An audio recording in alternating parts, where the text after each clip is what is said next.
আল্লাহু ইয়া রাব্বি ইয়া আল্লাহ। মানুষ মনে করে শবে বারাত নামে যে রাতটি, আসলে শবে বারাত ফার্সি শব্দ দুটা, সব মানে রাত, বারাত মানে ভাগ্য, ভাগ্য রজনী।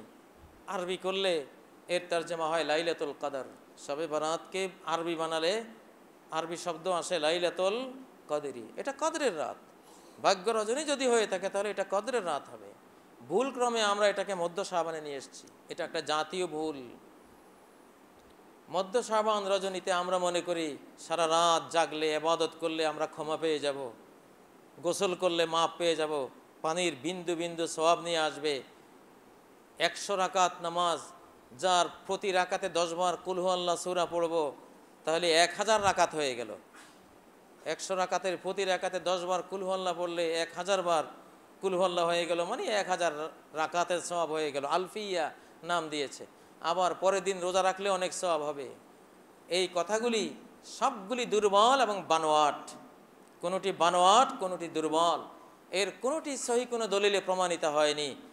শবে বারাত নামের এই রাতে, মধ্য শাবান রজনীতে কোনো নামাজ, বিশেষ কোনো সালাত নেই। এই রাত্রে বিশেষ কোনো জাগৃতি নেই। এই রাতে কোনো গোসল করার রেওয়াজ নেই।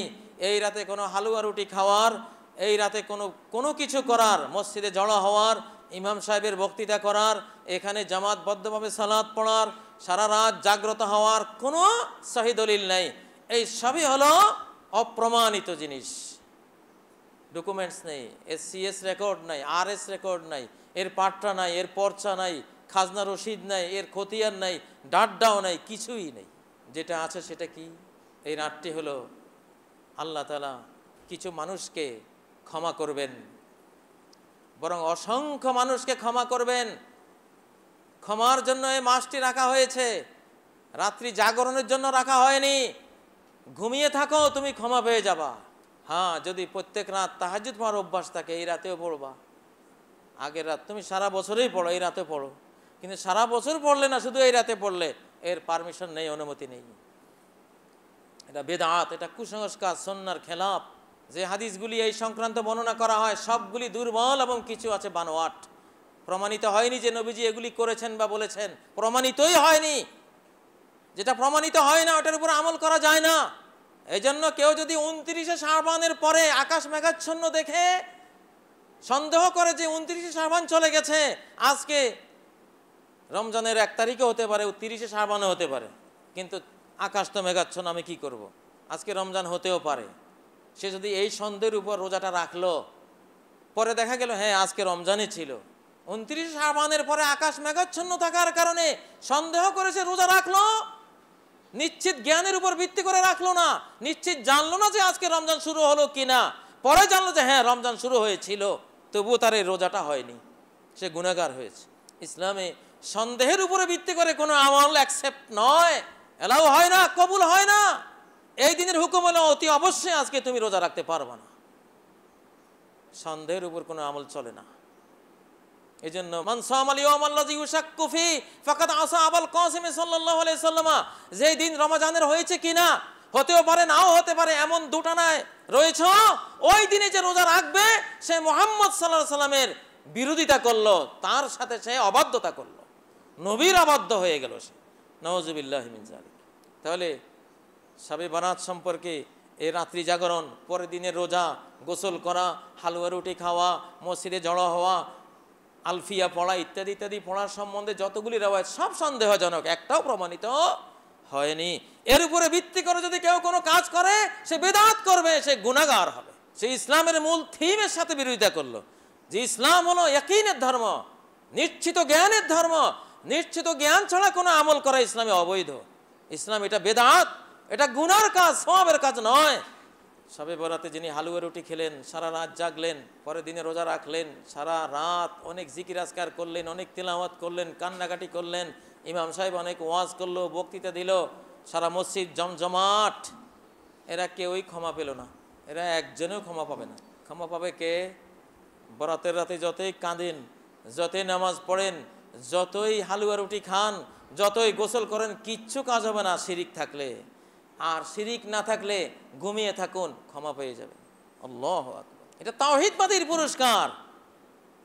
এই রাত জাগ্রত থাকার জন্য নয়, শিরিক মুক্ত হওয়ার জন্য।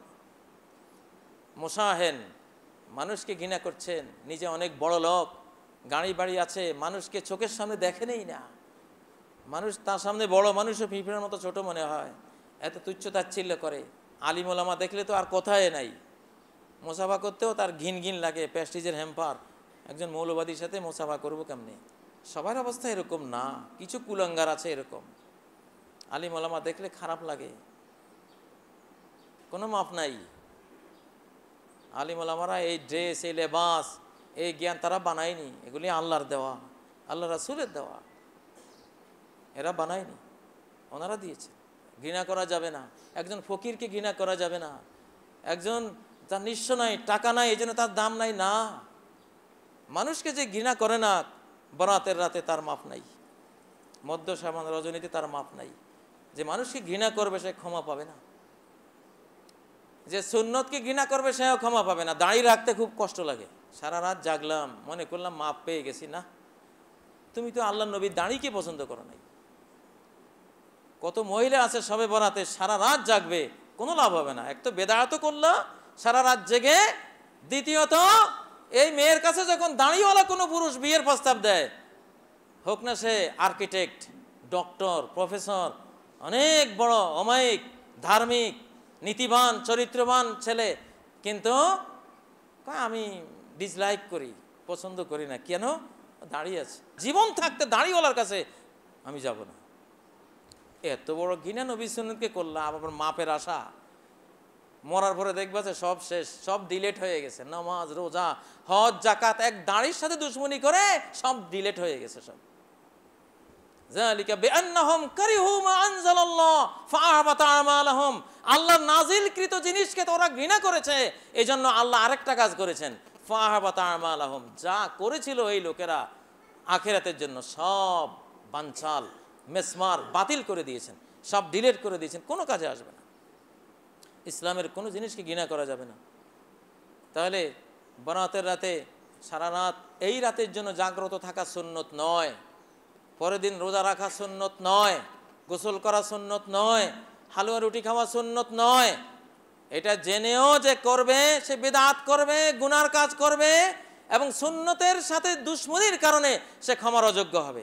এই জন্য বরং এই রাত্রে কিছু না করা, আগে অভ্যাস না থাকলে এই রাত্রে আমি কিছু করব না, এশা পড়ার অভ্যাস ছিল এশা পড়বো, বিতির পড়ার অভ্যাস ছিল বিতির পড়বো, হয়তো এশার পরে কিছু তেলাওয়াতের অভ্যাস যদি থাকে করব, তারপরে ঘুমাবার অভ্যাস ছিল ঘুমিয়ে পড়ব, যদি রাতে তাহাজ্জুদের অভ্যাস থেকে থাকে অতীতে তাহলে তাহাজ্জুদ পড়ব। এই রাতের জন্য কিছু করব না, কারণ এগুলি প্রমাণিত নয়। আর অপ্রমাণিত কোনো জিনিস কোনো মুসলিম করবে না, করলে গুনাহগার হবে। সে শিরিক না করলে, মানুষকে ঘৃণা না করলে আল্লাহ তাআলা ঘুমন্ত অবস্থায় তাকে ক্ষমা করে দিবেন।